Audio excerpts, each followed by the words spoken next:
या निमित्ताने या सभागृहाला आश्वस्त करू इच्छितो, कोणतीही शंका मनात ठेवू नका.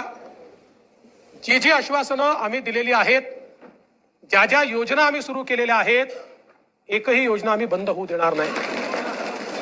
ज्या लाडक्या बहिणींनी महायुतीवर प्रेम दाखवलं, हे अधिवेशन संपल्याबरोबर डिसेंबर महिन्याचा हप्ता त्यांच्या खात्यामध्ये आम्ही टाकतो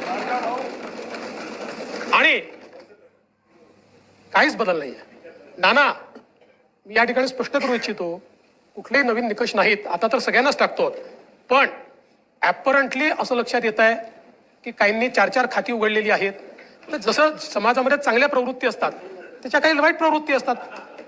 एखादी योजना जर चुकीच्या पद्धतीने कोणी वापरत असेल तर जनतेचा पैसा आहे, तुमची आमची सगळ्यांची जबाबदारी आहे की तो योग्य प्रकारे गेला पाहिजे. आता मागच्या काळात आम्हाला लक्षात आलं, माणसानेच 9 खाती काढली.